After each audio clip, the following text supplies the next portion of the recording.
할렐루야. 저희 4부 예배에 나오신 모든 성도님들을 진심으로 환영합니다. 저희 하나님께서는 여러분 모두를 복 주시고 평강 주시기를 원합니다. 이 시간 찬양할 때에는 옆 사람들을 축복해 주길 원하는데요. 손을 내미시며 당신은 하나님이 복 주시기를 원한다는 마음을 가지고 서로 축복하는 시간을 가졌으면 좋겠습니다. 찬양하시겠습니다.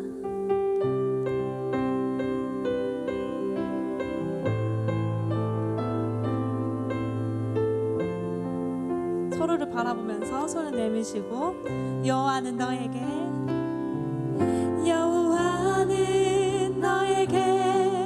복을 주시기를 원하며 너를 지키시기를 원하시며 여호와는 그 얼굴을 너를 향하여 드사 은혜와 평강 주시기 원하시며 다시 처음부터 찬양하기 원합니다. 여호와는 너에게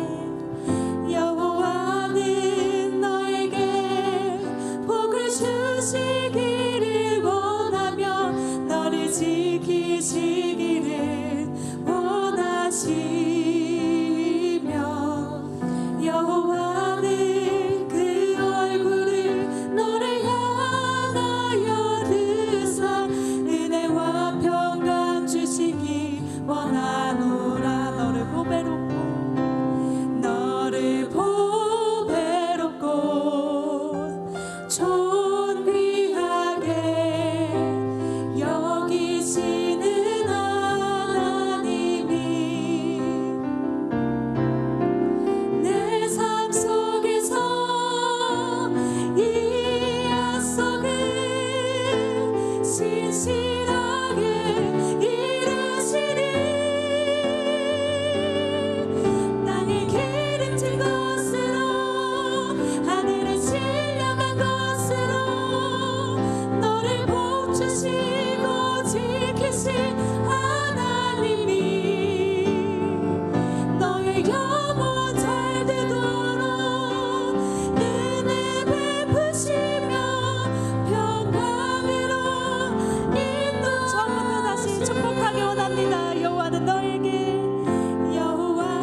다시 한번 고백하실까요? 여호와는 나에게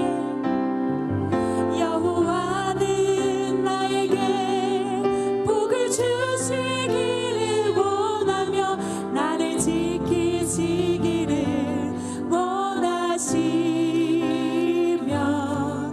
여호와는 그 얼굴을 나를 향하여 드사 은혜와 평강 주시기를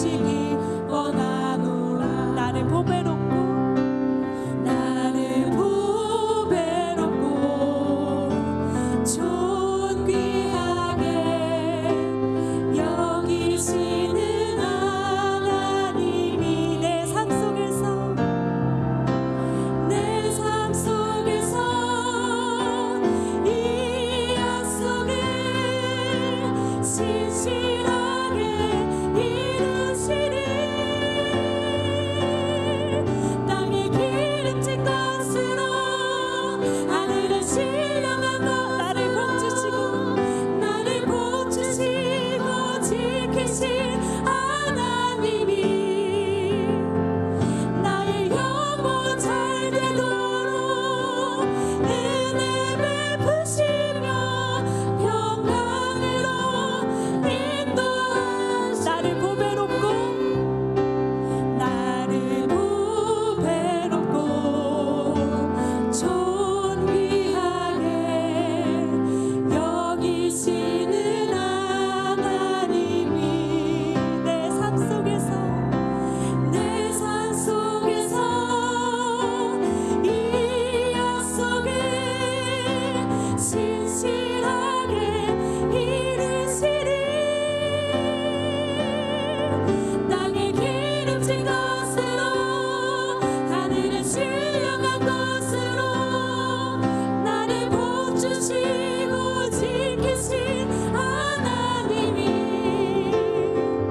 나의 영혼 잘 되도록 은혜 베푸시며 평강으로 인도하시니 땅에 기름진 것으로 하늘의 신령한 것으로 나를 복주시고 지키신 하나님이 나의 영혼 잘 되도록 은혜 베푸시며 평강으로 목소리로만 고백하기 원합니다. 땅에 기름진 것으로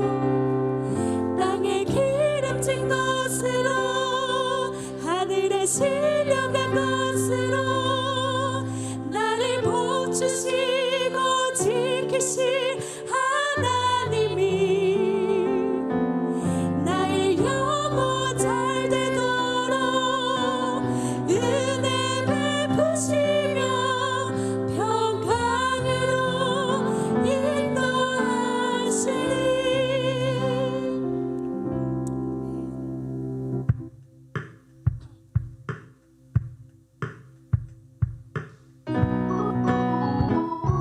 괜찮으신 분들은 자리에 일어나서 나를 사랑하시는 주님을 생각하며 신나게 찬양하기 원합니다.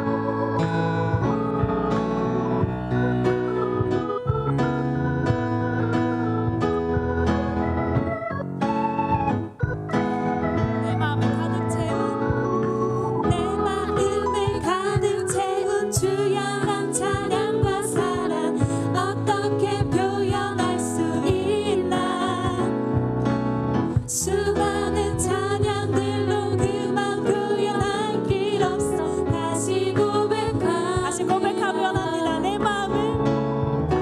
내 마음을 가득 채운 주야간 찬양과 사랑 어떻게 표현할 수 있나 수많은 찬양들로 그만 표현할 길 없어 다시 고백합니다. 주 사랑해요. 주 사랑해요. 온 맘 다하여 말로 다 할 수 없어. 오 주 사랑해요. 찬양받아 처음부터 다시 고백하기 원합니다. 내 마음을 가득 채운 주야간 찬양과 사랑 어떻게 표현할 수 있나 수많은 찬양들로 그만 표현할 길 없어 다시 고백함 주 사랑해요. 주 사랑해요. 온 맘 다하여 말로 다 할 수 없어. 오 주 사랑해요. 찬양받아 이 절로 고백하기 원합니다. 수많은 멜로디와 찬양들을 드렸지만 다시 고백하길 원하네. 주님은 나의 사랑 삶의 중심 되시오니 주를 찬양하 수많은 멜로디와 찬양들을 드렸지만 다시 고백하길 원하네.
주 사랑해요.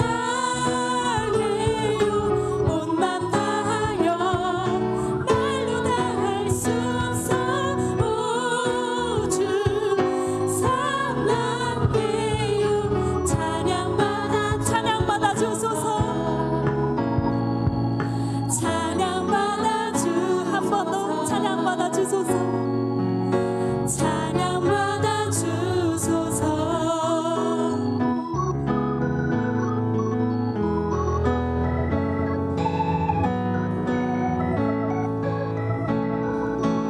우리 주 하나님께 영광의 박수 올려드리겠습니다.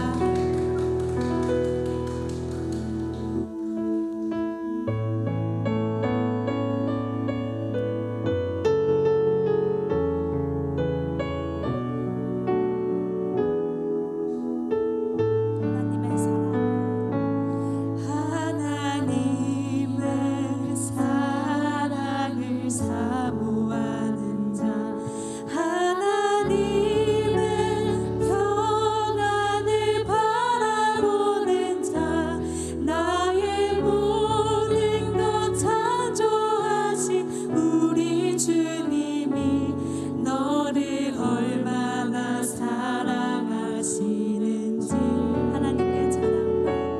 하나님께 찬양과 경배하는 자, 하나님의 선하심을 닮아가는 자, 너의 모든 것 창조하신 우리 주님이 너를 자녀 삼으셨네. 하나님 사랑의 눈으로, 하나님의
주님께서 복 주시라고 예배해 주신 길을 의심 없이 나갈 수 있는 믿음을 허락해 주시고 또 온전히 주만 바라보게 하여 주세요. 이 시간 기도할 때는 언제 어디서나 나를 항상 지켜주시고 내 길을 인도하여 주시는 주님을 의심하지 않고 나아가 그 복을 누리게 해달라고 기도하기 원합니다. 기도하시겠습니다.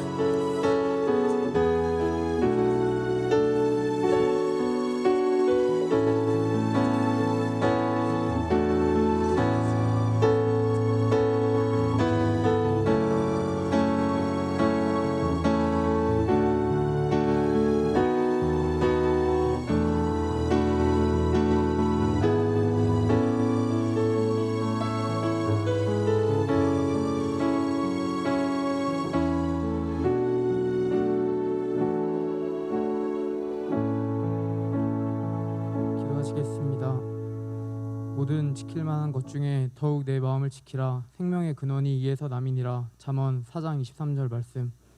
주님, 먼저 한 주 가운데 제 죄악과 연약함을 회개합니다. 분내고 시기하며 당을 짓고 나누고 질투하며 걱정하고 연약하고 완악해지는 제 모습을 오늘 주일 가운데 주 앞에 내려놓기를 원합니다. 주를 신뢰하고 내 삶의 주인이라고 했던 입술의 고백이 부끄러울 정도로 마음은 쉴 새 없이 요동치고 생각은 연약함의 연속입니다. 그럼에도 이 시간 주 앞에 나와 무너질 수밖에 없는 우리의 연약함을 회개라는 시간을 통하여 회복할 수 있는 은혜의 방편을 예비하심을 감사드립니다. 이와 더불어 우리 각자에게 놓인 학업, 직장, 사업, 인간관계까지 수많은 상황들에서 무릇 지킬 만한 것으로 주님이 주신 말씀을 묵상하고 그 주신 말씀을 통하여 우리의 삶의 근원과 이후의 목적이 확실해지는 하루를 살아내는 청년부가 되기를 소망합니다. 아직 이 자리에 나오지 못한 영혼들의 발걸음 또한 재촉하여 이 자리에 함께 나오게 하시고 현재 상황과 환경으로 온라인으로 드려지는 예배에도 동일한 은혜를 부어주시옵소서. 마지막으로 말씀 전하시는 목사님께 영적으로나 육적으로나 건강케 하시고 계속하여 진행되는 하나님이 우리에게 주시는 햇새들을 온전히 우리의 삶 속에 잘 적용하고 느낄 수 있는 감각을 위하여 오늘 예배 또한 졸지 않고 집중하여 잘 들을 수 있는 귀를 열어주세요. 태초 이전 우리를 계획하신 하나님, 우리의 죄를 중보하여 주신 예수님, 지금도 우리 마음에 살아계시는 성령님께 감사드리며 예수 그리스도 이름으로 기도드렸습니다. 아멘.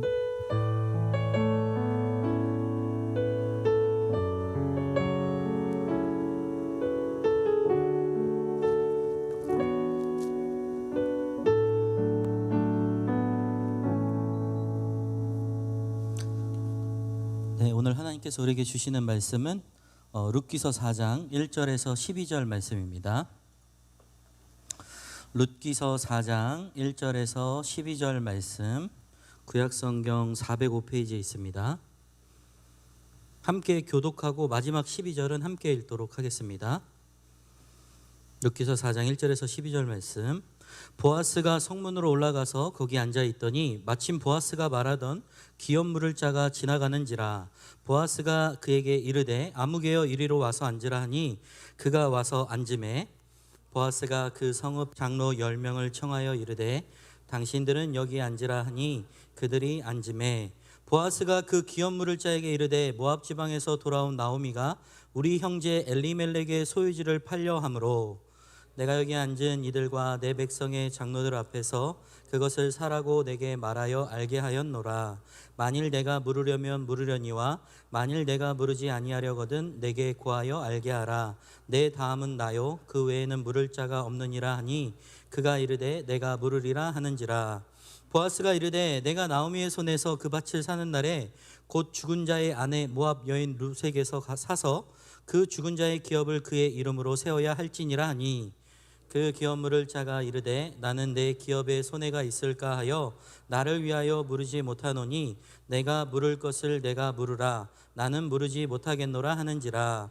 옛적 이스라엘 중에는 모든 것을 물으거나 교환하는 일을 확정하기 위하여 사람이 그의 신을 벗어 그의 이웃에게 주더니 이것이 이스라엘 중에 증명하는 전례가 된지라.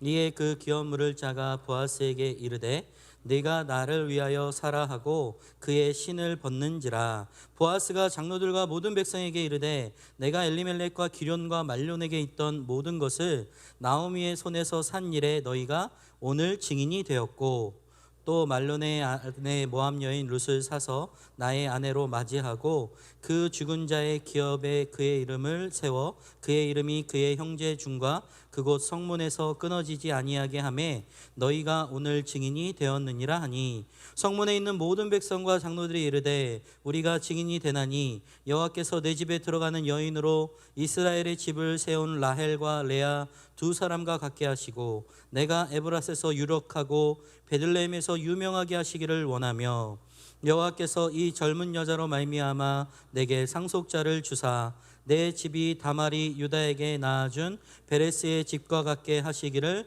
원하노라 하니라. 아멘. 네, 오늘 봉독된 말씀을 가지고 하나님이 주시는 참된 축복, 하나님이 주시는 참된 축복이라는 제목으로 하나님의 말씀을 나누겠습니다. 우리가 살아가면서 어떤 일에는요 반드시 결과물이 있기 마련입니다. 우리가 무언가를 시작하고 또 애를 쓰고 또 열심히 하다 보면 수고와 땀과 또 그 과정들을 통해서 얻게 되는 결과와 열매가 있다라는 거죠. 그래서 이 결과는요 과정을 통해서 주어집니다. 또 그 과정은 동기를 세운 후에 진행이 됩니다. 아, 내가 이것을 해야 된다라고 결심하고 또 그 과정을 열심히 수행해서 결과를 낳게 된다라는 것입니다. 우리가 연초에 참 많이 하는 것이 성경을 읽자, 또 기도를 열심히 하자, 또 내지는 우리가 살을 빼자 다이어트를 하고 막 하지만 매일 내일부터 다시 시작하는 경우를 많이 보게 되는데요. 그렇게 잘 결과를 얻기 위해서는 우리가 동기도 잘 부여되어야 되지만 그 동기를 지속적으로 과정 가운데 열심히 하는 그런 부분들도 꼭 필요합니다. 따라서 결과는요, 동기와 과정을 동시에 대변하는 열매라고 할 수 있습니다. 그래서 게으른 사람은요, 게으름의 열매를 맺게 되어 있고요. 또 부지런한 사람은 부지런한 열매를 맺게 됩니다. 그리고 또 마음적으로 굉장히 미워하고 증오하는 마음이 가득한 사람은 증오의 열매를 맺게 되고요. 또 너무나 어떤 사람을 사랑하고 또 그 사랑을 표현하는 삶을 살아가는 사람이 있다면 반드시 사랑의 열매를 맺게 됩니다. 우리가 신앙생활을 하면서 우리의 삶의 방식인 하나님의 헤세드를 실천하는 건 역시 마찬가지라는 거예요.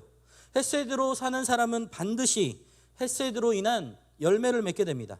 성경은 그것을 축복이라고 말해요.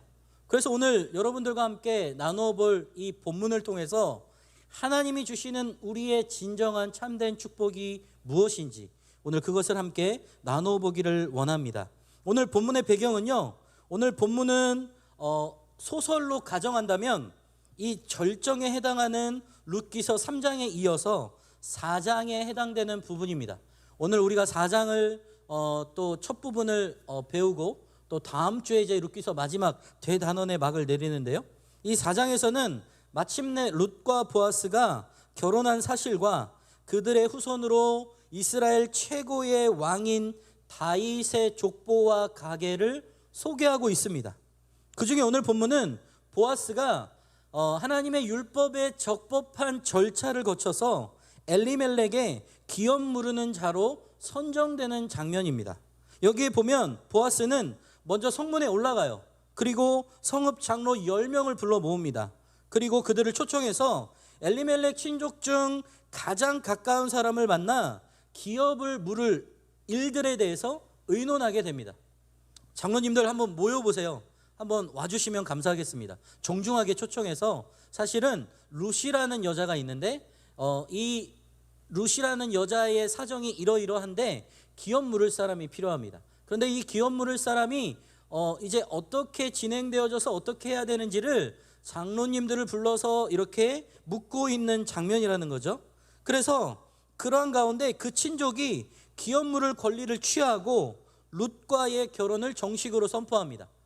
그러니까 이 보아스가 아닌 보아스보다 먼저 좀 더 가까운 친척인 사람이 기업을 물으겠다라고 이야기를 하고 결혼하겠다라고 했다라는 거죠. 한편 기업 물을 자는요, 형제나 친족이 어려움에 처했을 때 그것을 해결해 주어야 하는 마치 이 구속사와 같은 구속자와 같은 것이라는 거죠. 따라서 친족이 팔려고 내놓은 땅을 우선적으로 살 수 있는 권리가 있는 그런 상황이라든지 또 이익을 보는 경우도 있겠지만 보편적으로는 손해를 보는 경우가 더 많았습니다. 왜냐하면 본문에서는요, 이 계대 결혼의 의무까지 수행하는 경우에는 더 그럴 수 있었어요. 계대 결혼을 해서 자녀가 생길 경우에는 그가 산 기업을 그 자녀를 죽은 자의 이름으로 해야 했다라는 거죠. 그러니까 예를 들면 아이를 낳았는데 원래 그 사람의 이름이 성일이에요. 근데 제 이름은 곽성일이잖아요. 그런데 앞에 있는 기업 물을 자의 그 원래 아버지의 성을 따서 예를 들면 이씨라고 하면 이성일로 바꿔야 된다라는 것이죠. 그러면 결국에는 진짜 아버지의 이름이 아니라 이전의 아버지의 이름을 따서 계속해서 그 계보를 이어가야 되는, 어찌 보면 조금 손해를 볼 수 있는, 또 사람들에게 이상하게 여길 수 있는 그런 부분들로 갈 수 있다라는 거예요.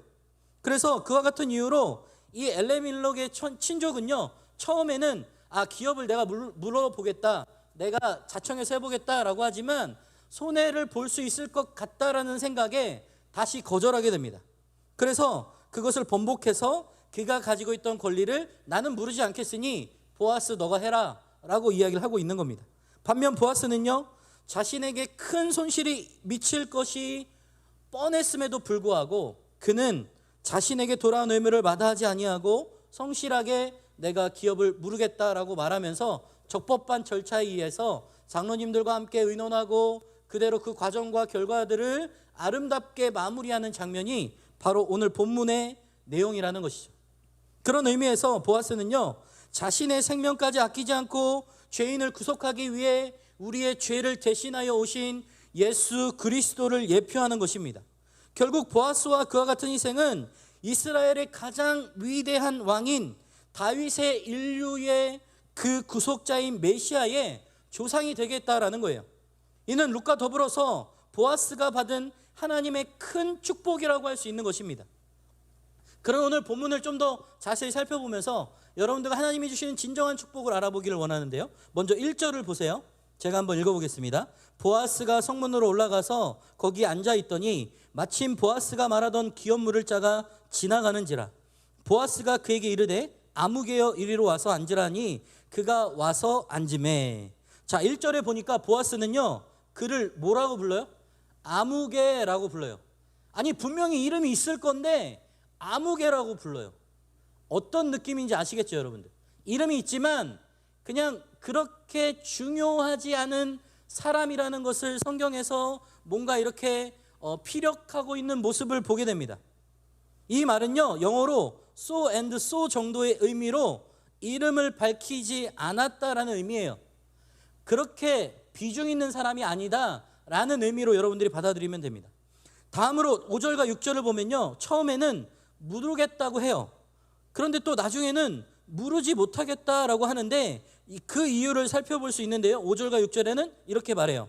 보아스가 이르되 내가 나오미의 손에서 그 밭을 사는 날에 곧 죽은 자의 아내 모압 여인 룻에게서 사서 그 죽은 자의 기업을 그의 이름으로 세워야 할지니라 하니 그 기업 물을 자가 이르되 나는 내가 기업에 손해가 있을까 하여 나를 위하여 무르지 못하노니 내가 물을 것을 네가 무르라. 나는 무르지 못하겠노라 하는지라. 자, 5절 6절을 보면요, 이 기업 물을 자는요, 처음에는 자신한테 좀 이익이 있을 것 같아 보였어요. 그래서 내가 하겠습니다 라고 자청을 해요. 그러나 모압 여자와 결혼해야 하고 또 아들을 낳으면 그 기업을 아들에게 주어서 엘리멜렉의 기업으로 해야 한다라는 사실을 알고 손해가 될까 하여 무르지 못하겠다라고 하는 겁니다. 그러니까 쉽게 얘기해서 무언가 좀 이익이 있을 거라고 생각한 거예요. 뭐 재산이나 또 재정이나 땅이나 어떤 보상이 있겠지라고 생각했는데 알고 보니까 내 아들에게 그것을 물려준다 한들 엘리멜렉의 그 가문으로 가야 된다라는 것이죠. 쉽게 얘기하면 요즘에 우리가 재산을 이렇게 증여를 하잖아요. 재산을 증여하면 자기 친 아들에게 그것을 증여를 해야 되는데 엘리멜렉의 가문의 그 이름으로 이렇게 증여를 한다라는 거예요. 그러니까 어떻게 보면 손해예요, 손해가 아니에요? 손해라는 거예요. 자기한테 그런 손해가 있다라는 것을 알고 그렇게 하지 못하겠다라고 다시 번복하고 있는 장면이에요. 그런데 보아스는 2절에서 4절에 보면 엘리멜렉의 기업을 무르기 위해서 자신보다 엘리멜렉과 더 가까운 친족을 성문으로 부르고 또 성읍의 장로 10인을 청합니다. 그러니까 장로님 10명을 초청해서 이제 묻기 시작하는 거예요. 그리고 그 장로님들과 성읍의 모든 백성들이 지켜보는 앞에서 그 친족에게 나오미의 기업을 물려야만 하는 그의 의무를 상기시키고 이를 이행해야 된다라고 요구를 합니다. 룻에게 이러한 사정이 있습니다. 기업을 물려야 되는데 저는 두 번째고 첫 번째인 이 사람이 있는데 어떻게 하면 좋겠습니까? 그러면서 이제 첫 번째 사람에게 묻고 그 다음에 그 사람이 처음에 이익이 되는 것 같아서 그렇다고 했지만 뭔가 손해보는 것 같아서 다시 번복을 해요. 그리고 나서 이제 이 보아스가 자신이 무르겠다라고 하는 겁니다. 즉 보아스는 엘리멜렉의 기업을 무르기 위한 절차를요, 원칙대로 또 하나님의 말씀대로 철저하게 이행하는 모습을 보게 됩니다. 제가 서두에 말씀드렸죠. 어떠한 결과를 얻기까지는 동기부여가 되어야 되고요, 과정이 있어야 되고요, 또 결과라는 열매가 있어야 되는데 이 보아스는 하나님의 선한 헤세드의 동기가 있었고 또 과정도 적법한 하나님의 말씀의 절차를 따라 헤세드를 철저하게 실천하고 있는 모습을 보게 됩니다. 이처럼 보아스가 기업물을 일을 이행함에 있어서 철저하게 하나님의 말씀과 원칙과 절차를 지켰기 때문에 이웃들은 그에 대하여 어떠한 오해도 하지 않았을 뿐만 아니라 오히려 이웃을 돌볼 줄 아는 그의 마음과 성품과 신앙생활을 보며 적극 지지해 주었던 것을 보게 됩니다. 여러분, 우리가 살아가면서 결과면 좋으면 되지라는 생각으로 수단과 방법을 가리지 아니하고 정말 그 좋은 결과를 얻기 위해 때로는 신앙적으로, 때로는 그 법적으로 굉장히 우리가 그 사선을 넘나들 때가 때로는 많이 있다라는 거예요. 하나님의 일은요, 그 동기와 방법과 과정과 결과를 이행할 때 정말 하나님의 방법대로 해야만이 하나님의 좋은 결과를 얻을 수 있다라는 거예요. 그래야만 우리가 불필요한 오해나 원망도 피할 수 있고 또 괜한 어려움을 당하지 않을 수 있다라는 겁니다. 요즘에 역대하 말씀을 제가 묵상하면서 느끼고 있는 것은 뭐냐면, 많은 왕들이 있어요. 그런데 그 왕들이 끝까지 좋았던 왕들은 정말 생각보다 손꼽기 이릅니다. 그러니까 많지 않다라는 거예요. 왜냐하면 처음에는 좋은 동기부여와 좋은 마음과 과정을 통해서 열심히 여호와 하나님을 섬기고 우상을 제거하고 하나님의 말씀을 따르려고 애를 써요. 그런데 어느 순간 나의 마음 가운데 나의 유익과 이익과 육신의 정욕, 나에게 좀 더 이로운 것들을 생각하고 욕심이 생기고 또 그 안에 안목의 정욕, 보여지는 것들에 뭔가 취하고 싶은 마음들, 또 이생의 자랑, 다른 사람들에게 뭔가 잘 보이고 싶고 권위를 누리고 싶은 그 마음에 마지막에 그들의 모습이 여호와 하나님을 저버리고 우상을 숭배하고 정말 하나님께로 온전히 돌아오지 못하는 사람들의 모습을 보게 됩니다. 오늘 큐티 말씀도 보세요. 오늘 그 하나님께서 그 왕에게 엘리야 선지자를 통해서 말씀하고 있어요. 너는 정말 아버지 그 가문의 그 여호와의 신앙을 따라 온전히 섬기지 못하였은즉 그런 그 길로 가게 되면은 하나님께서 징계를 내린다라고 분명히 예언하세요. 이렇게 예언하는 이유는 무엇일까요? 다시 돌아오라는 거예요. 다시 돌아오면, 너가 지금 하나님께로 나오면 내가 너를 은혜를 베풀고 회복시켜 주겠다라고 말씀하고 있는 거예요. 그런데 끝까지 돌아오지 않습니다. 끝까지 돌아오지 않을 때 그는 어떻게 됐습니까? 하나님께 징계를 받고 정말 그 비극의 최후를 맞이하게 됩니다. 여러분들 다윗을 보세요. 그는 하나님을 가까이 모시려는 충성스러운 마음에 아비나답의 집에 있는 하나님의 이 법궤를 자신이 거하고 있는 다윗성으로 옮겨오려고 했습니다. 이와 같은 그 행위는 분명한 선한 동기에서 비롯된 거였어요. 하지만 그의 법궤를 옮겨오는 과정에서 원칙과 절차를 무시하고 어깨에 메어 옮기도록 되어 있는 이 법궤를 수레에 옮겨 싣고 오게 됩니다. 하나님께서는 그의 행위를 선한 행실로 인정하지 않으시고 오히려 진노하셔서 나곤의 타작마당에서 흔들리는 법궤에 손을 대었던 웃사를 죽이게 하십니다. 또 여러분들 초대교회의 사도들과 그의 제자들을 보면 그들은 교회에 속한 과부와 고아들에게 매일 양식을 나누어주는 선한 일을 행했어요. 하지만 그들이 그 일을 원칙과 절차 없이 무분별하게 행했기 때문에 그 일은 선행이 되지 못하고 오히려 원망과 다툼이 되는 것을 우리는 보게 됩니다. 이처럼 하나님의 말씀과 원칙과 절차를 무시하는 일들은 결코 하나님께 축복받을 수 없다라는 거예요. 그것은 오히려 사람들에게 때로는 원망과 시비거리가 되고 올바른 결과를 얻지 못한다라는 겁니다. 그래서 사도 바울은 디모데후서 2장 5절에 이렇게 말합니다. 경기하는 자가 법대로 경기하지 아니하면 승리자의 관을 얻지 못할 것이며 라고 말씀합니다. 여러분들, 우리가 축구 경기를 합니다. 그런데 축구 경기를 할 때 분명한 그 축구의 경기의 규칙이 있어요. 법칙이 있어요. 사실 가장 우리가 간과하는 것이 오프사이드입니다. 그러니까 상대 수비보다 앞서가서 공을 받아서 골을 넣을 때 그것은 골로 인정하지 않는 것이죠. 그런데 그것을 지키지 않고 계속 그런다면 경기에서 승리할 수 없다라는 거예요. 아무리 공을 잘 차고 아무리 유명한 선수라 할지라도 경기의 규칙을 지키지 않으면 안 된다라는 겁니다. 우리는 모든 일을 하나님의 말씀의 원칙과 과정의 절차대로 하되 인간적인 방법을 동원해서는 안 된다라는 거예요. 우리는 모든 일을 하나님의 말씀의 원칙과 절차에 따라서 하되 특히 선을 행함에 있어서도 원칙과 절차를 지킴으로써 원망과 시비가 없어야 된다라는 겁니다. 하나님께서는 우리가 지극히 하나님의 방법대로 최선을 다하고 열심히 우리가 최선을 다하며 살아갈 때 하나님 우리에게 진정한 축복을 내리신다라는 거예요.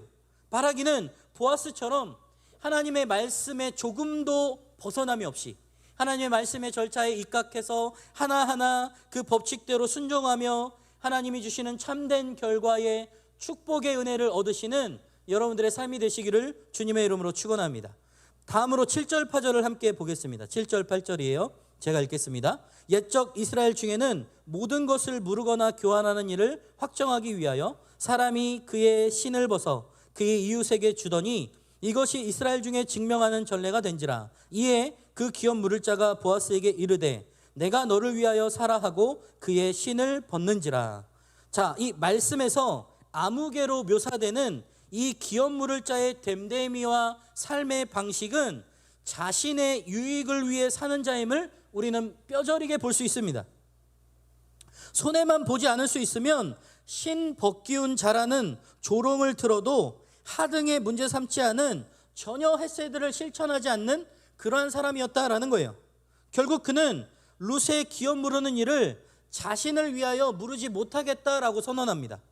즉 이는 4절에서 나오미가 관할하는 기업을 무르겠다고 한 말을 180도 뒤집는 일이에요. 이익이 될 것 같아서 무르겠다고 했다가 나한테 손해가 있을 것 같으니까 아니요 나 다시 안 할 거예요. 아까 했던 말 취소. 퇴 아니야 그만 거짓말 이러면서 안 하겠다라는 거예요.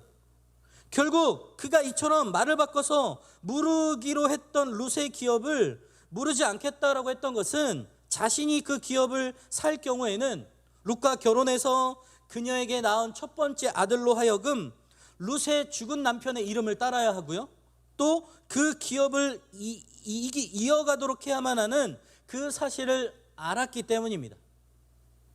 내 자식이에요. 그런데 이 내 자식에게 재산을 내 이름으로 증여해주고 또 그 기업을 이어가야 되는 게 맞는데, 생각해 보니까 이 계대의 결혼, 이 옛날의 전통의 율법대로 행한다면 나의 가문의 그 아들이 아니라 엘리멜렉의 가문의 사람으로 이어져 가야 된다는 사실을 알고 이거 내가 볼 때 손해 아니야? 됐어 나 이거 안 할 거야 라고 이야기하고 있다라는 거예요. 즉 룻의 가장 가까운 친족은요, 룻의 이 기업 무르는 일을 이웃의 사랑의 동기에서가 아니라 오직 자신의 손익 여부에 의해서, 마치 기회비용을 따지거나 손익 계산을 하거나 무언가 수입 지출 유익을 계산해서 이거는 나한테 마이너스니까 안 하겠어 라고 이야기하고 있다라는 거예요. 여러분들, 정말 룻의 가장 가까운 친족은 그러한 그 자신의 결과, 보아스가 룻이 낳아준 아들 오벳으로 말미암아 다윗과 예수 그리스도의 계보에 올랐던 것 같은 참된 축복을 얻지 못하고 영원히 그의 이름이 사라지고 말았어요. 이처럼 이웃을 단지 자신의 욕심과 이익과 자기의 마음을 채우기 위한 도구로만 생각하고 사랑의 대상으로 생각하지 않는 자들은 결코 하나님의 축복을 받을 수 없다라는 거예요. 그들은 오직 자신의 이웃을 대접했던 그대로 하나님께 대접받게 될 것입니다. 즉 하나님께 은혜도 긍휼히 여기심도 받지 못하고 영원히 버림받게 된다라는 거예요. 이것이 성경의 분명한 가르침이에요. 근데 보아스를 한번 볼까요? 보아스는 기업 물음과 관련해서 어떻게 행동하고 있는지 우리 9절 10절을 같이 한번 읽어보겠습니다. 9절 10절 시작. 보아스가 장로들과 모든 백성에게 이르되 내가 엘리멜렉과 기련과 말론에게 있던 모든 것을 나오미의 손에서 산 일에 너희가 오늘 증인이 되었고, 또 말론의 아내 모압 여인 룻을 사서 나의 아내로 맞이하고 그 죽은 자의 기업을 그의 이름으로 세워 그의 이름이 그의 형제 중과 그곳 성문에서 끊어지지 아니하게 하매 너희가 오늘 증인이 되었느니라 하니. 자, 보아스는요 아무개와는 전혀 다른 모습, 모든 장로들과 백성들을 뭘로 삼아서? 증인으로 삼아요. 그리고 나오미의 소유를 다 사요. 그리고 룻을 아내로 맞아요. 그리고 그 죽은 자의 기업을 그의 이름으로 세워 끊어지지 않겠다라고 선언합니다. 정말 손해보는 일이죠. 그런데 그 룻의 입장에서, 그 계보와 계대를 온전히 이루어가기 위해서 자신의 모든 것을 다 희생하고 그렇게 하겠다라고 선언하고 있고 사람들에게 그 증인이 되라고 말씀하고 있어요. 그건 뭐예요? 내가 이거 죽어도 변경하지 않겠다. 나는 이거 정말 내가 이것을 꼭 지키겠다라고 사람들 앞에서 공포하고 있다라는 거예요. 그래서 결국 보아스는요, 이 자신의 손해에도 불구하고 기꺼이 형제를 세우는 일에 최선을 다하는 모습을 보게 됩니다. 성경은 아무개와 보아스를 서로 대조하고 있어요. 아무개의 모습, 보아스의 모습. 성경은 헤세드를 실천하는 삶을 사는 이 보아스는 장래의 길이 남을 이름으로 기록하고, 또 형제를 위해 헤세드를 실천하지 않는 이 아무개는 이름조차도 기억하지 않고 있습니다. 보아스와 아무개, 우리는 지금까지 아무개의 이름을 알 수 없어요. 그 이름조차 거론할 수 없어요. 왜? 그는 하나님의 헤세드의 삶의 실천을 살아가지 않았기 때문에. 그러나 보아스는 자신의 삶에 있어서 할 수 있는 최선을 다해서 하나님의 헤세드의 실천을 했을 때 온전한 하나님의 축복을 받는 것을 보게 됩니다. 이는 우리가요, 이 땅 가운데 우리가 어떤 태도와 삶을 취해야 되는지를 분명히 알려주고 있는 것입니다. 여러분, 보아스의 결정은요, 상당한 재산상의 손해를 봤을 거예요. 하지만 그의 결정은 결국 다윗과 예수 그리스도의 조상이 되는 첫 걸음이 된 이 보아스는 자기의 유익보다 헤세드가 훨씬 더 중요한 사람이었어요. 하나님의 사랑을 실천하는 게 그 사람에게 있어서는 더욱 중요한 거였어요. 사랑하는 여러분, 우리의 삶의 정체성은 지난주에 여러분들과 나눴습니다. 신랑 되신 예수 그리스도의 거룩한 신부라고 여러분들과 분명히 나누었어요. 우리의 정체성, 우리의 아이덴티티, 우리는 예수 그리스도가 신랑 되시고 우리는 거룩한 신부여야 된다라고 분명히 말씀드렸습니다. 그렇다면 우리의 삶의 우선순위는 신랑 되신 예수 그리스도의 기쁨이 되는 삶이어야 된다라는 거예요. 보다 구체적으로 말하면 한 영혼이 돌아올 때에 기뻐하시는 그 마음을 시원케 해드리는 참된 하나님의 거룩한 신부가 되어야 된다라는 거예요. 여러분들, 교회는 왜 존재해야 될까요? 이 공동체는 오늘 왜 존재해야 될까요? 오늘 목사님께서도 분명히 말씀을 통해 말씀해 주셨는데요, 우리 공동체는 영혼을 구원하는 일에 앞장서야 하고 또 정말 하나님의 일에 순종하는 삶을 살아가야 돼요. 우리 공동체 안에 그 어떤 믿지 않는 자들의 영혼을 구원하여 초청하고 또 그들이 잘 신앙생활을 할 수 있도록 회복과 은혜와 하나님의 헤세드를 나누는 공동체가 될 때 비로소 교회는, 공동체는 건강할 수 있다는 거예요. 공동체뿐만 아니라 우리 자신도 마찬가지라는 거예요. 왜? 우리의 정체성은 예수 그리스도의 거룩한 신부이기 때문입니다. 이 일을 우리가 언제까지 해야 될까요? 예수님이 다시 오시는 그날까지, 혹은 우리가 생명을 다하여 저 천국 하늘나라 하나님을 만나는 그날까지 우리는 이 정체성을 잃지 않고 부단히 노력하며 하나님의 헤세드를 실천해야 된다는 것을 분명히 오늘 말씀을 통해 말씀하고 있습니다. 여러분들, 다음으로 11절 한번 보세요. 성문에 있는 모든 백성과 장로들이 이르되 우리가 증인이 되나니 여호와께서 내 집에 들어가는 여인으로 이스라엘의 집을 세운 라헬과 레아 두 사람과 같게 하시고 내가 에브라스에서 유력하고 베들레헴에서 유명하게 하시기를 원하며. 장로들과 백성들은요, 이 기업 물음을 선언한 보아스와 관련해서 세 가지를 축복하고 있습니다. 첫 번째는요, 이 축복을 헬세드로 살아가는 사람에게 주어지는 축복인데요, 이 첫 번째 축복은 보아스의 아내가 될 룻을 라헬과 레아처럼 되게 해달라는 축복입니다. 이방인인 모압 여인이 이스라엘의 집을 세운 라헬과 레아와 같이 된다는 것은 혈통을 넘어선 하나님의 축복이에요. 이것은 우리의 실력이나 형편과 상관없이 우리가 헤세드를 실천하며 산다면 우리에게 주어지는 축복이라고 할 수 있다는 거예요. 하나님이 주시는 정말 변화하는 그 축복. 또 두 번째 축복은 손해에도 불구하고 기업을 무르겠다고 하는 보아스를 유명하게 해달라고 하는 축복입니다. 여기서 유력하다라는 말은요, 원어적인 말로 손해에도 불구하고 더욱 번창하기를 원한다라는 말입니다. 또 여기서 유명하다라는 말은 이름을 널리 기억되게 해달라라는 거예요. 우리가 인간적으로 보면 헤세드를 실천하며 사는 것이 비록 눈앞에 손해처럼 보일 수도 있어요. 그러나 그것은 결코 손해가 아니라 오히려 우리를 번창하게 하고 유명하게 하는 길임을 말씀을 통해 일깨워주고 있다라는 거예요. 다음으로 우리 12절을 한번 보겠습니다. 우리 같이 한번 읽어볼 텐데요. 세 번째 축복을 찾아보세요. 함께 읽겠습니다. 12절 시작. 여호와께서 이 젊은 여자로 말미암아 내게 상속자를 주사 내 집이 다말이 유다에게 낳아준 베레스의 집과 같게 하시기를 원하노라 하니라. 자, 여기서 세 번째 축복은요, 보아스와 룻을 통해서 태어나게 될 후손을 베레스의 집과 같게 해달라는 축복이에요. 이 베레스는 다말이 아이를 가질 수 없는 상황에서 믿음으로 유다를 통해 낳은 아들입니다. 룻의 상황과 비슷해요. 이 축복처럼 룻은 믿음으로 기업 물음을 추진했고 결국은 보아스와 룻을 통해 다윗의 후손으로 예수 그리스도가 탄생하게 되었다라는 거예요. 9절 10절을 다시 보면 보아스는요, 장로들과 모든 백성들 앞에서 자신이 나오미의 손에서 밭을 사고 또한 말론의 아내 룻을 사서 아내로 취하고 또 그녀에게서 나온 아들로 하여금 그녀의 죽은 남편의 이름으로 그 기업을 이어가게 하겠다라고 선언합니다. 즉 보아스는 자신의 기업물을 자로서의 의무를 성실히 준행하겠다라고 약속하고 있는 거예요.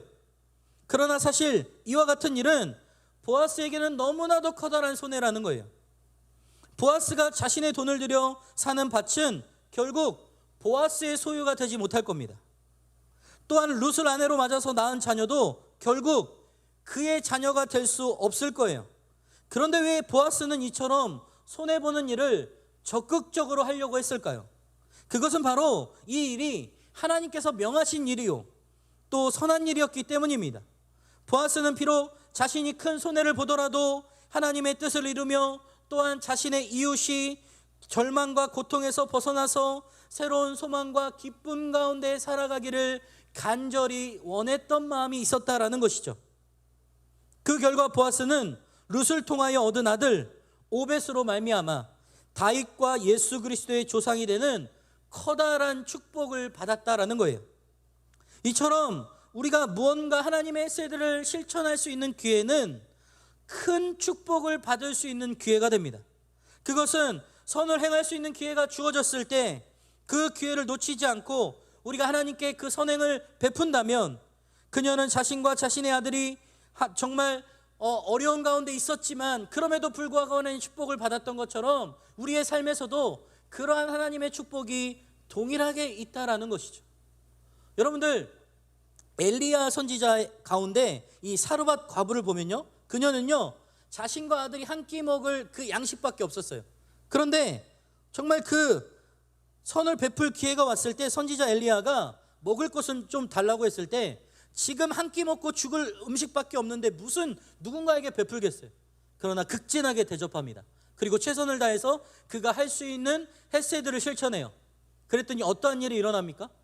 넘치고도 남을 만한 하나님의 축복이 그들의 가정 가운데 일어나게 되는데 흉년이 끝날 때까지 곡식과 기름이 떨어지지 아니하였다라고 말씀하고 있습니다.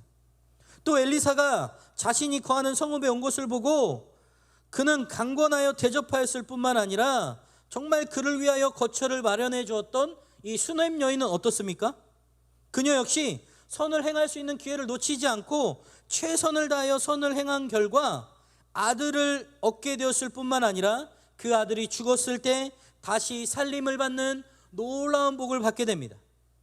하나님은 선행을 하는 하나님의 헤세드를 실천하는 자에게 그 복을 주시는 놀라운 좋으신 분이라는 사실을 여러분들이 꼭 기억하셨으면 좋겠어요.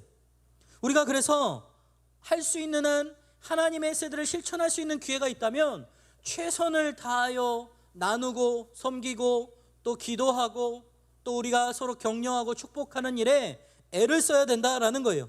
그것이 하나님이 기뻐하는 일이시고 또 그걸 통해서 우리에게 복을 주시기를 원하기 때문이라는 거예요. 이 복은요 정말 무슨 세상이 말하는 부귀영화의 복이 아니라 정말 하나님의 참된 평안과 하나님의 은혜와 소망을 주시는 축복임을 기억하시기를 바랍니다. 그래서 우리는요 이 하나님의 두 사건을 보면서 두 가지의 질문을 던지고 질문에 답을 해야 돼요. 스스로 우리에게 질문해야 돼요. 첫 번째 질문은 이거예요. 우리는 아무개인가 보아스인가? 여러분들은 아무개예요, 보아스예요? 내 자신을 돌아봤으면 좋겠어요. 나는 정말 손해를 보지 않으려고 하는 아무개인가? 아니면 손해를 보더라도 하나님의 은혜를 실천하고자 하는 보아스인가? 질문해 봐야 돼요, 우리 스스로. 그리고 우리 삶의 방향을 점검해 봐야 돼요. 그리고 우리의 삶이 형제를 세우는 삶을 살도록, 헤세드를 실천하는 삶을 살도록 우리의 삶을 변화해야 된다라는 겁니다. 반드시 기억해야 될 것은 형제를 세우지 않는 자는 성경이 기억하지 않는다라는 거예요. 형제를 세우지 않았던 아무개는 이름조차 성경이 기억하지 않았어요. 그러나 헤세드를 실천하고 하나님의 은혜를 베풀었던 보아스는 그의 이름이 영원히 기억되고 예수 그리스도의 계보를 이어가는 놀라운 축복을 받았다는 사실을 꼭 기억하시기를 바랍니다. 우리가 두 번째 던져야 할 질문은 우리의 진정한 기업물을 짜는 누구인가라는 거예요. 보아스가 기업물을 짜는 룻이었어요. 그런데 과연 우리가 물러야 할 기업을 물을 짜는 누구인가라는 거예요. 우리의 진정한 기업물을 짜는 예수 그리스도이십니다. 예수님은 당신의 생명을 손해보시면서 죽은 자와 같은 우리의 이름을 세우시려 하셨고 온 우주와 만물에게 이 일의 증인이라고 선언하셨다라는 점에서 보아스가 예수 그리스도를 예표하고 있다라는 거예요. 그러므로 우리는 죄인이 아니라 그분의 거룩한 신부로 살아가야 된다라는 거예요. 그러면 우리가 헤세드로 살아갈 때 주시는 축복이 너무나도 많습니다. 아이, 목사님 손해보는 것 같은데 뭐가 많아요? 라고 말할 수 있어요. 그런데 우리 안에 구원의 확신이 생겨요. 구원의 확증이 생기기 시작해요. 여러분, 놀라운 사실인데요, 우리가 신앙생활을 하다 보면 하나님이 주시는 마음들이 있어요. 누군가를 섬기고, 누군가를 위하여 기도하고, 누군가를 위하여 베풀고, 또 애쓰고, 또 그런 일들을 하다 보면 우리 안에 어떤 마음이 생기냐면요, 이 구원이, 확신함이 점점 커져요. 확증이 생겨요. 하나님 정말 살아계신 것을 내 몸으로 피부로 느끼고, 보지 않아도 그 믿음이 확실해지고, 하나님을 향한 그 헤세드의 실천을 통해서 우리가 흔들리지 않는 믿음을 소유하게 됩니다. 전에는 비바람이 불면, 또 누군가를 보면 시험이 들어서 교회를 옮길까, 내가 떠날까, 별의별 생각에 정말 흔들리는 경우를 많이 보게 되는데, 그러나 이제는 나의 정체성이 확실해지는 거예요. 나는 구원받은 자로서 확신과 확증이 있을 뿐만 아니라 나의 정체성은 예수 그리스도의 신랑 되신 거룩한 신부이기 때문에 그 어떤 상황과 환경에도 불구하고 나는 하나님의 은혜대로 산다, 하나님의 말씀대로 산다라고 그 궤도의 열차를 벗어나지 않는 거예요. 여러분들 보세요. 열차가 레일을 벗어나면 탈선이라고 그래요. 레일을 벗어나면 탈선에서 많은 사람들이 다치고 말아요.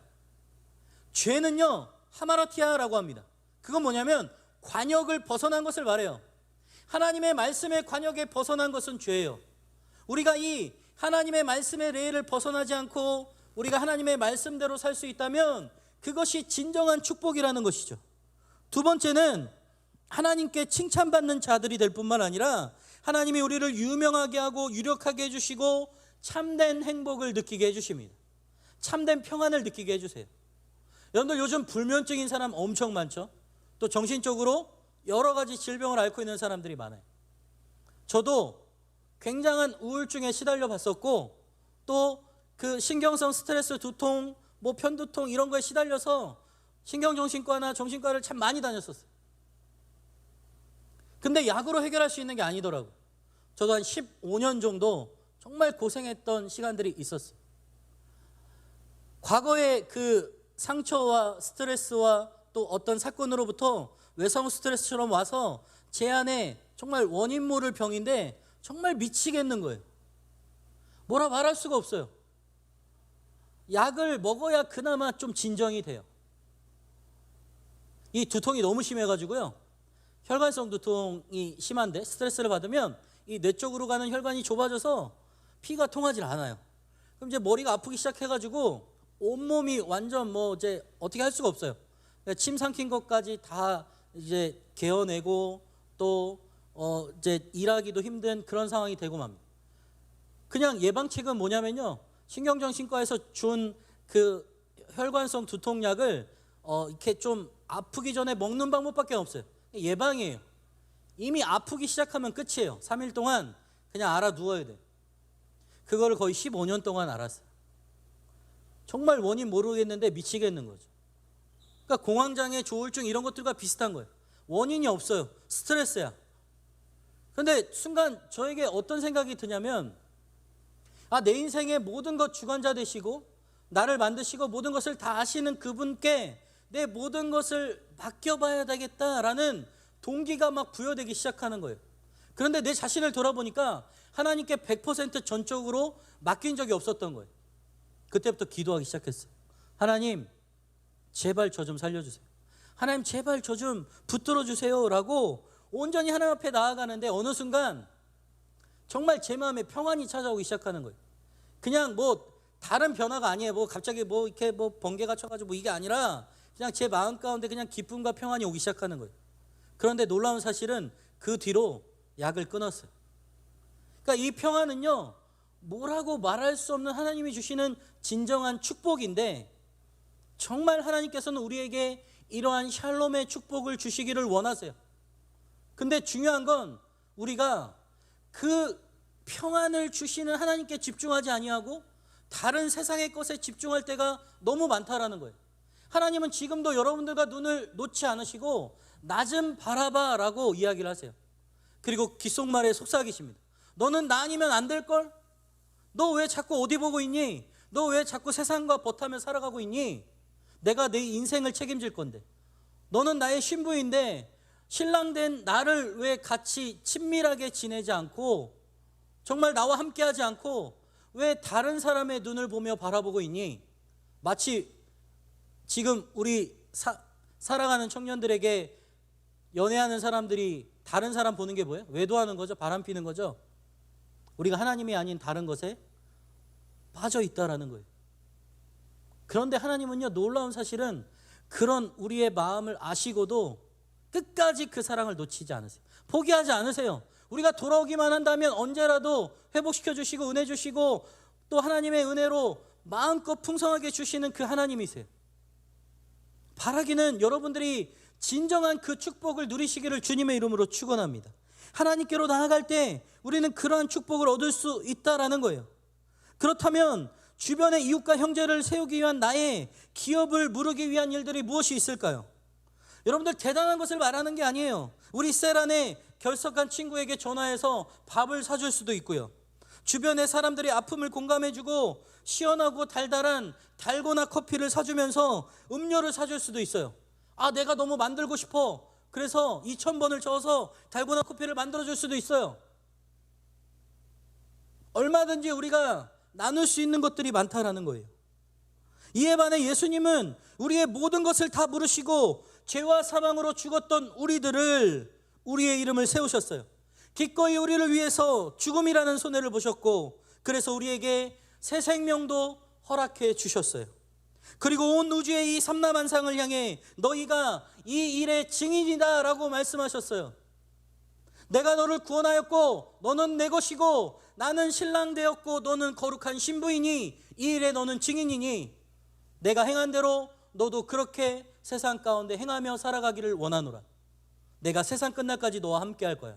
그리고 보혜사 성령님이 너의 삶을 주관하셔서 너가 하는 일마다 도와주시고 인도해 주실 거야 라고 말씀하시고 I'll be back, 다시 돌아올 거야 라고 말씀하셨어요. 언제? 알 수 없어요. 모든 민족이 쉽게 돌아오는 그날 예수님은 다시 오신다라고 하셨어요.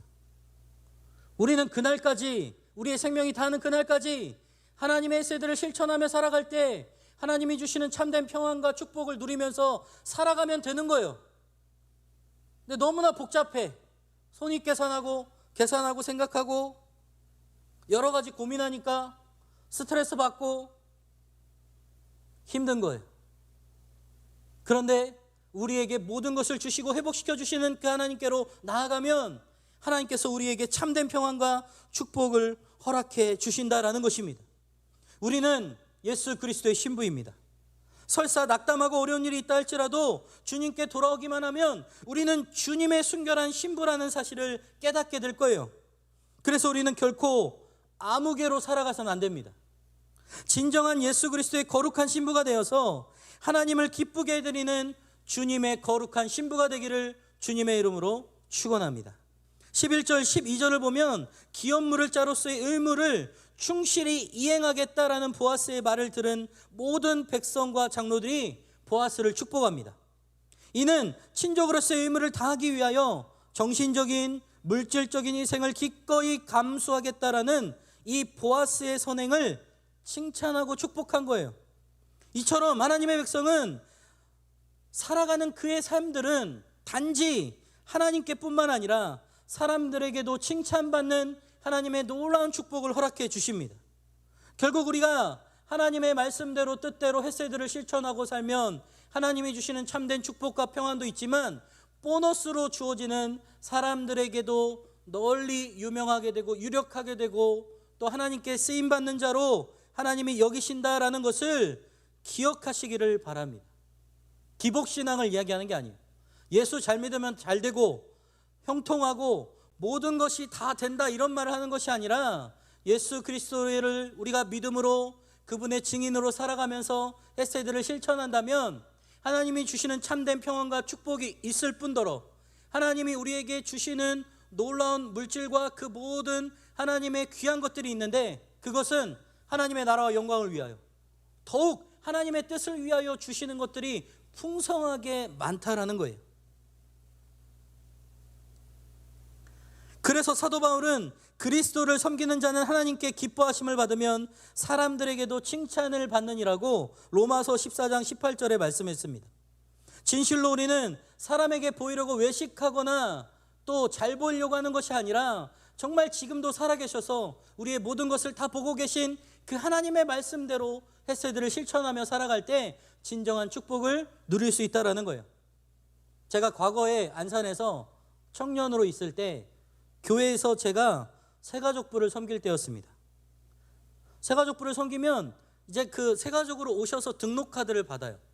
그런데 매주 등록카드를 갖고 와서 등록시키는 전도왕이 있었어요. 그러니까 저보다 한 10살 정도 많은 형님이셨는데 이 형님은 전도에 불이 붙은 분이셨어요. 근데 이분이 어떻게 전도하냐면요, 매주 토요일 날 이제 원곡동에 가면은 안산의 원곡동에 가면 이 기숙사 단지가 있어요. 이 기숙사 단지 중에 가장 큰 사거리에 거기에다가 이제 노방 전도를 하는데 자신이 산 그 파라솔, 또 자신이 산 테이블, 자신이 탄 트럭, 그 다음에 뭐 그 온수통, 뭐 여러 가지 이걸 다 세팅을 해요. 세팅을 하고 정말 그 원곡동 기숙사에 사는 초입 사거리에서 노방 전도를 하는데 비가 오나 눈이 오나 날이 덥거나 춥거나 사계절에 맞춰서 그 형님은 그분들을 위한 간식과 필요를 준비를 합니다. 때로는 날이 더울 때는 얼음 생수와 시원한 캔커피를 들고 복음을 전하고요. 또 날이 추울 때는 뜨거운 어묵 국물과 또 어묵과 붕어빵 따뜻한 차를 준비해서 정말 그냥 아무 대가 없이 그분들에게 드리면서 복음을 전합니다. 그리고 그분들에게 받은 연락처를 가지고 전화를 일주일 동안 열심히 해서 이제 그 제가 이제 속해 있는 새가족에 등록시켜서 이제 새가족으로 오게 하는 거예요. 근데 정말 놀라운 사실은요, 1년 동안 그 형님이 등록시킨 사람이 100명이에요, 100명. 그래서 제가 숫자적으로 뭔가 이렇게 극대화시키려고 여러분들에게 숫자를 이야기하는 것이 아니라 이 분은요, 숫자나 자기 업적에 연연하지 않고 정말 꾸준하게 그 일들을 감당했고 계속해서 섬길 수 있는 다른 청년들이 있으면 권면하고 또 도전하고 또 이렇게 물어서 같이 그 일들을 하게 됩니다. 처음에는 혼자 했어요. 그런데 이제 뭐 후배 청년들에게 부탁하고 테이블 피는 거 또 뭐 또 찬양하는 거 점점 그 전도팀도 아니었죠. 그냥 전도하는 그 분의 그 함께하는 그 동역자들이 점점 늘어나기 시작했어요. 그래서 제가 어느 날 그분하고 이제 대화할 계기가 되어서 대화를 하게 되었습니다. 그래서 궁금해서 제가 물어봤어요. 아, 형님, 참 많은 희생과 또 재정과 시간과 많은 것들이 이제 소비를 해야 되는데 힘들지 않으세요? 그랬더니 그 형님은 전혀 그렇지 않다라는 거예요. 왜냐하면 나 또한 안산의 공단에서 생산직으로 근무할 때 우연히 나에게 복음을 전해준 그분 덕분에 내가 이렇게 새 생명을 얻게 되었는데, 구원에서 또 사망에서 생명으로 삶을 살게 되었는데 내가 힘들 게 뭐가 있어? 라고 말하는 거예요. 너무 단호하게 말하니까 제가 잠깐 멍했다가 그래도 한 가지 더 물어봤어요. 아니 형님, 그래도 많은 희생과 대가 지불이 있고 재정도 형님 돈으로 다 그렇게 하는데 정말 힘들지 않으세요? 라고 물어봤어요. 그랬더니 그 형님이 내가 많은 것을 희생하는 것 같지만 정말 내가 하는 것은 아무것도 아니라는 거예요.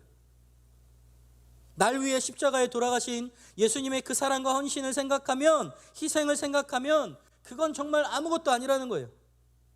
그리고 내가 희생하고 헌신하는 것 정말 그 보잘것없는 작은 것에 불과하지만 하나님께서는 그것을 흘려보낼 때 더 많은 것으로 채워주시고 나에게 인도하시는 것을 날마다 보게 돼. 봐봐, 지금 나와 함께하는 사람이 지금 얼마나 많니? 전에는 나 혼자 있는데 하나님께서 동역자도 붙여주시고 또 함께 찬양할 수 있는 사람, 또 같이 할 수 있는 사람 붙여주셔서 얼마나 즐겁게 재미있게 하지 않니? 내가 하는 게 아니라 다 하나님의 은혜야. 하나님이 하시는 거야. 너무너무 감사해. 그 형님의 얼굴을 보는데요, 진짜 찐 행복한 얼굴이에요. 너무 기뻐 보여요. 너무 행복해 보여요. 하는 과정은 너무나 힘들어 보여요. 그러나 그분의 얼굴에 그 보여지는 그 하나님의 은혜의 그 얼굴의 모습은 이루 말할 수가 없어요.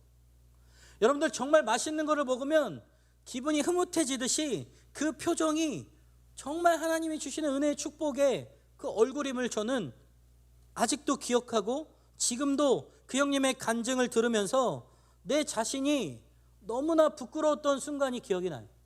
그래서 정말 조그만 손해와 대가 지불에도 불평하고 불만스러운 마음에 하나님을 원망하기도 하고 따지기도 했던 나의 삶의 모습을 돌아보면서 나도 무언가 할 수 있지 않을까라고 생각하면서 그 형님에게 부탁했더니 기꺼이 저에게 일을 하나 만들어 주셨습니다.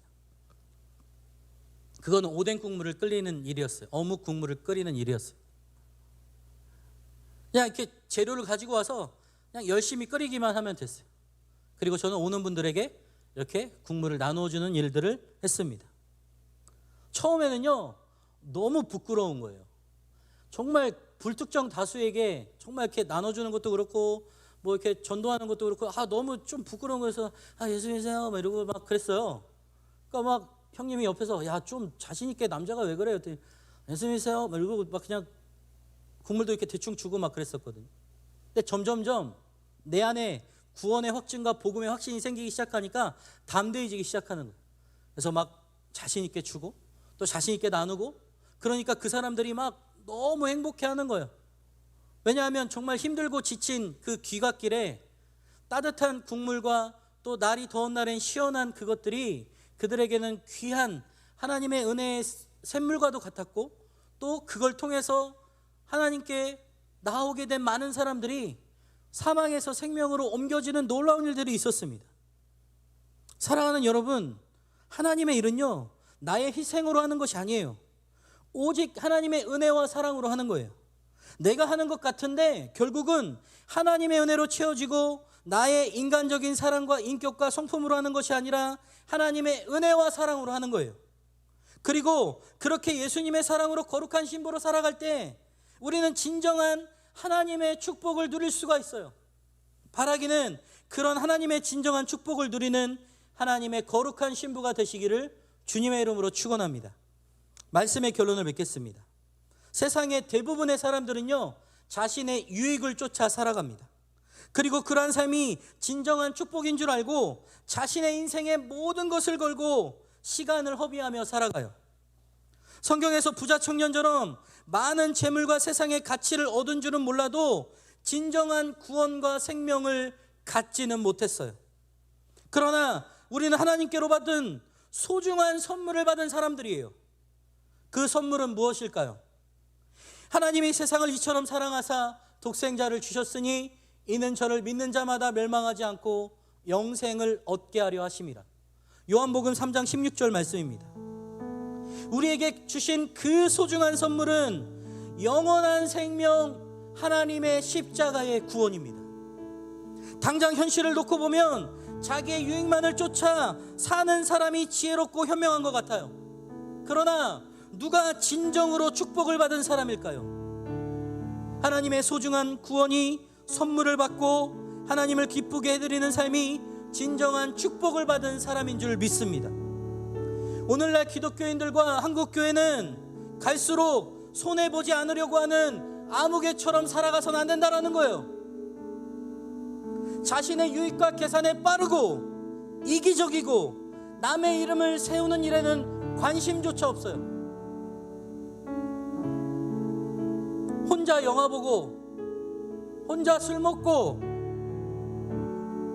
혼밥하면서 자기만 아는 세대가 되어가고 소외계층과 불우이웃보다는 예배당 건축과 수적 성장에 관심을 가지는 우리의 모습을 돌아봐야 된다는 거예요. 이런 일련의 행동들이 손해가 있을까 하여 나는 무르지 못하겠다라고 이야기한 아무개의 태도와 다르지 않다라는 거예요.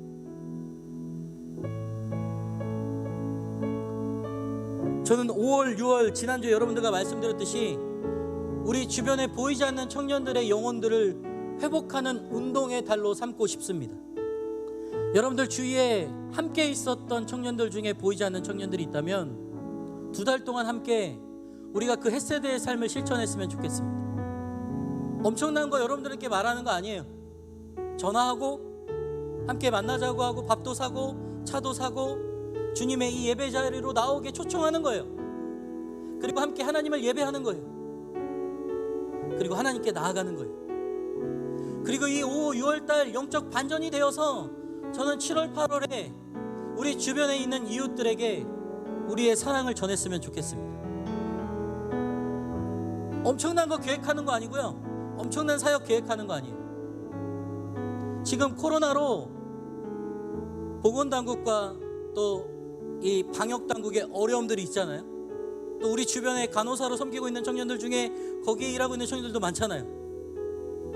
그냥 우리가 시원한 음료를 준비해서 점심이나 저녁에 한번 갖다 드리고 축복하고 오는 거예요.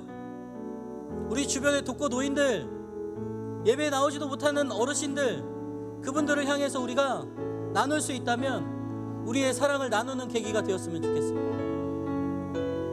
말뿐이 아니라 우리 안에 햇세들을 실천하는 삶이 하나님을 기쁘게 하고 우리가 거룩한 신부의 정체성으로서 부끄러움이 없는 삶일 뿐만 아니라 하나님이 주시는 참된 평안과 축복을 누리는 우리의 삶이 되기를 주님의 이름으로 축원합니다. 이 시간 함께 찬양하고 기도하기 원하는데요. 시작됐네 우리 주님의 능력이 나의 삶을 다스리고 새롭게 하네. 자유하네 죄와 사망으로부터 나의 삶은 변하고 난 충만하네. 은혜로다 주의 은혜 한량없는 주의 은혜 은혜로다 주의 은혜 변함없는 신실하신 주의 은혜. 사랑하는 여러분, 하나님의 은혜가 우리의 모든 삶을 애워싸고 하나님의 뜻대로 삶대로 순종하며 나아가는 진정한 축복의 사람들 되시기를 주님의 이름으로 축원합니다. 함께 찬양하겠습니다.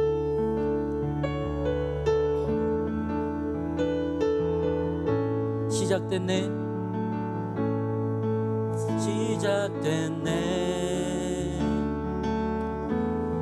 우리 주님의 능력이 삶을 다스리고 새롭게 하네. 자유하네 죄와 사망으로부터 나의 삶은 변하고 난 충만하네. 은혜로다 은혜로다 주의 은혜 한량 없는 주의 은혜 은혜로다 주의 은혜 변함없는 신실하신 주의 은혜 시작됐네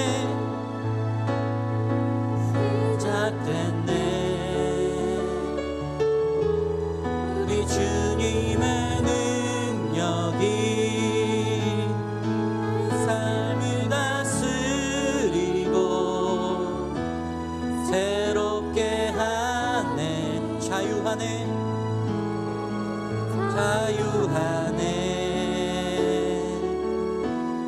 죄와 사망으로부터 나의 삶은 변하구나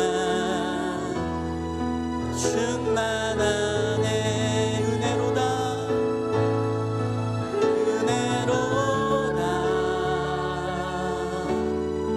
주의 은혜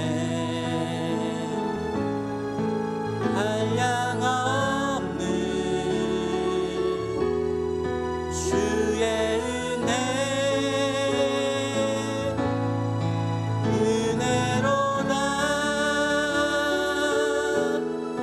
주의 은혜 변함없는 신실하신 주의 은혜로다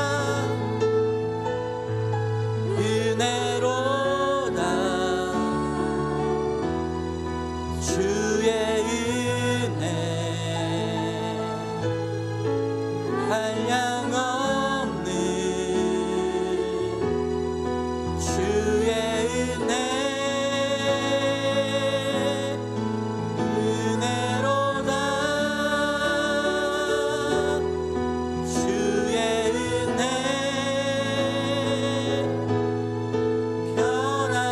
변함없는 신실하신 주의 은혜 한 번 더요 은혜로다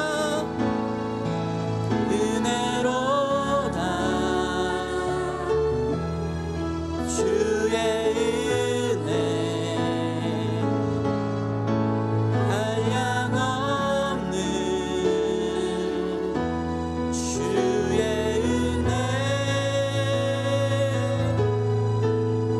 은혜로다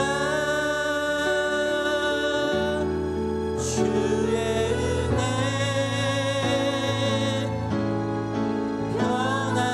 변함없는 신실하신 주의 은혜 사랑하는 여러분 이 시간 함께 기도하면 좋겠습니다. 하나님이 우리를 거룩한 백성으로 주님의 거룩한 신부로 삼아주셨어요. 우리의 정체성이 보아스처럼 자신의 인생을 마다하지 않고 하나님의 뜻을 따라 헤세드의 실천을 다했던 것처럼 하나님 우리도 헤세드를 실천하는 주님의 거룩한 신부가 되게 하여 주옵소서. 우리 주님 이름 한번 부르고 기도하겠습니다. 주여 하나님 오늘 말씀을 통하여서 우리의 정체성이 다시 한번 주님의 거룩한 신부이며 하나님의 말씀 따라 뜻 따라 살아가야 되는 주님의 사람임을 깨닫게 하여 주시니 감사합니다. 하나님 우리의 유익과 우리의 생각과 우리의 계산과 우리의 마음과 뜻대로 살아가는 우리 인생이 아니라 하나님의 인도하심 따라 하나님의 말씀을 따라 하나님의 말씀에 순종함을 따라 살아갈 때 하나님이 주시는 진정한 축복을 누리는 우리 모두가 되게 하여 주옵소서. 하나님 우리의 삶이 하나님의 말씀을 쫓아 살아가는 사람들 되게 하여 주시고 하나님 우리가 내 세대의 삶을 실천하며 하나님의 뜻을 따라 살아가는 주님의 사람들 되게 하여 주시옵소서.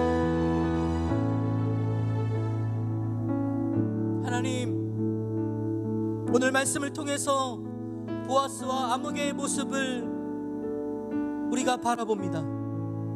자신의 유익과 세상의 가치를 따라 살아가는 아무개가 아닌 하나님의 뜻과 말씀에 순종하며 하나님을 영화롭게 하는 보아스의 삶이 우리의 삶의 길이 되게 하여 주옵소서. 우리는 주님의 거룩한 신부입니다.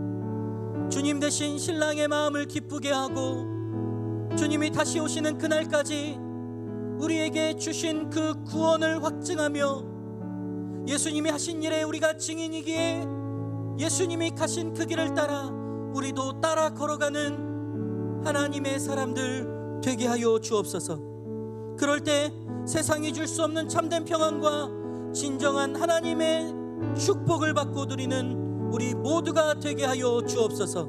모든 것을 감사드리며 예수님의 이름으로 기도합니다. 아멘. 이 시간 찬양하시면서 준비하신 헌금 드리겠습니다.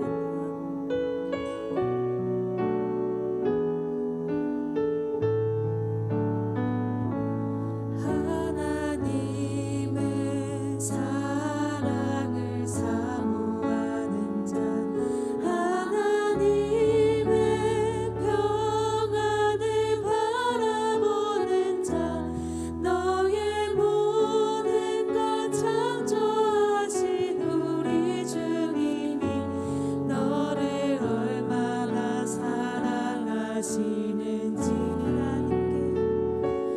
하나님께 찬양과 경배하는 자, 하나님의 선하심을 닮아가는 자, 너의 모든 것 창조하신 우리 주님이 너를 자녀 삼으셨네. 하나님 사랑의 눈으로 너를 어느 때나 바라보시고 하나님 인자한 귀로서 언제나 너에게 기울이시니 어두움에 밝은 빛을 비춰주시고 너의 작은 신음에도 응답하시니 너는 어느 곳에 있는지 주를 향하고 주만 바라볼지라. 하나님 감사합니다. 오늘도 주님 앞에 나와 빈손으로 나오지 아니하고 하나님께 드릴 소중한 예물을 들고 나온 귀한 하나님의 사람들, 하나님 이 예물을 기뻐 받아주시고 이 예물이 하나님의 나라와 거룩한 영광 가운데 쓰여질 수 있도록 역사하여 주옵소서. 하나님 오늘 주신 말씀처럼 자신의 유익과 손해를 보지 않으려는 아무개의 삶이 아니라 하나님의 뜻을 따라 살아가는 진정한 축복을 누리는 보아스의 삶이 우리의 삶이 되게 하여 주옵소서. 하나님의 나라를 세워가고 주변의 이웃을 섬기며 진정한 축복을 누리는 주님의 인생의 삶들 되게 하여 주옵소서. 주님, 저 문을 열고 나가면 세상입니다. 또 한 주간 세상 가운데 살아갈 때에 세상은 본받기 쉽고 따르기 쉬우나 주님의 말씀은 지키기 어려워 성령 하나님께서 늘 인도하여 주셔서 세상에서 온전히 승리하는 주님의 그리스도인들 되게 하여 주옵소서. 지금은 우리 주 예수 그리스도의 은혜와 하나님 아버지의 극진하신 사랑하심과 성령 하나님의 위로 충만 교통하심이 오늘 말씀을 통해 자신의 유익에 희생하지 않으려는 아무개의 삶이 아니라 하나님의 뜻대로 말씀대로 순종하며 나아간 보아스의 삶을 따라가며 하나님이 주시는 진정한 축복을 누리며 살기로 작정한 온 성도들과 청년들과 교회 위에 민족과 열방 위에 이제로부터 영원까지 함께 있을지어다. 아멘.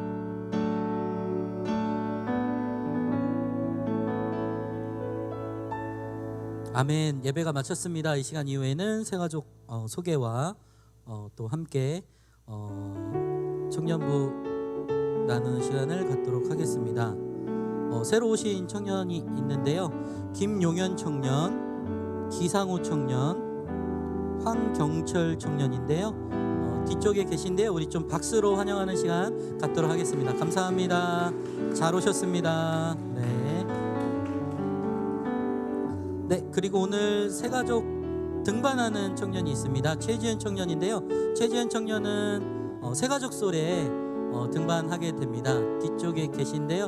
우리 축하합니다. 박수로 환영하겠습니다. 축하합니다. 네, 감사합니다. 네, 등반을 축하드리고요. 지금은 또 사랑의 상자 시간인데요. 네, 네, 은미자매, 박현석, 이수진 자매,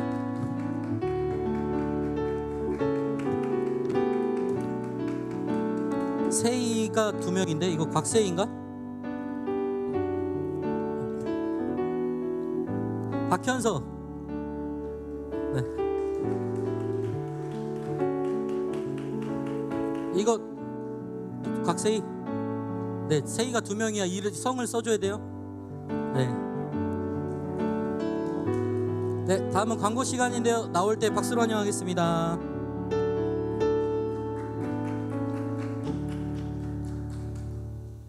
네, 광고 시작하겠습니다.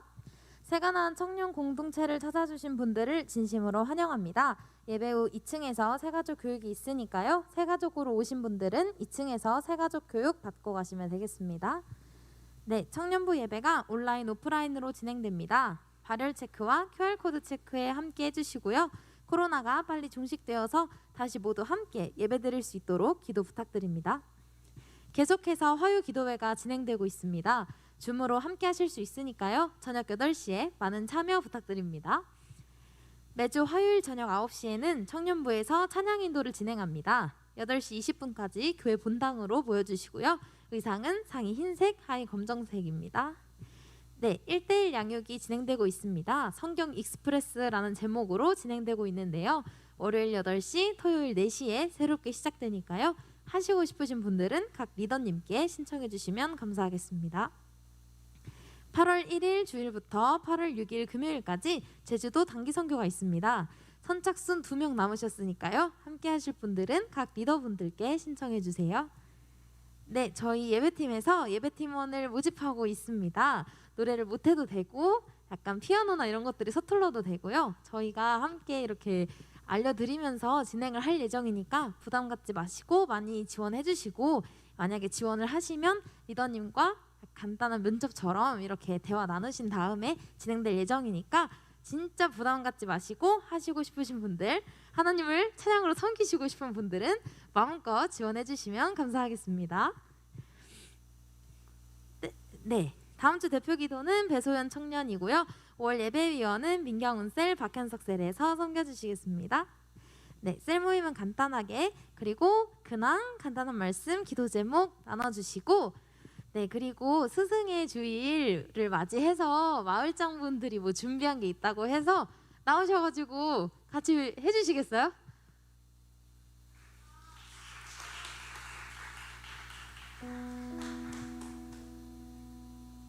네, 저희가 오늘 스승의 주일을 맞이해서 목사님이랑 부장스님이랑 그리고 민국 간사님 잠시 앞으로 나와주시면은 네, 감사하겠습니다.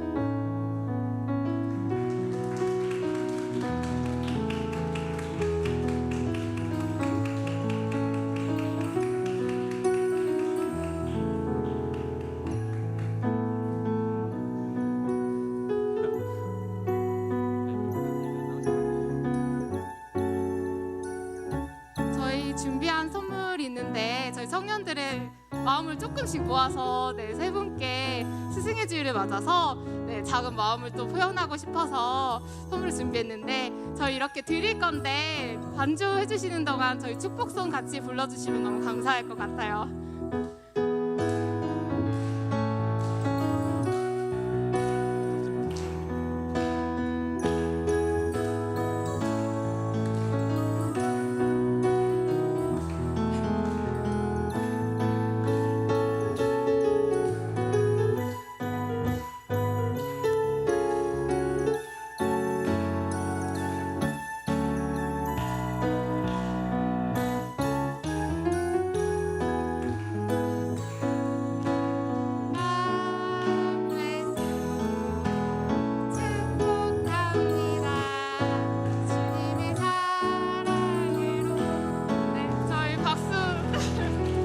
감사합니다.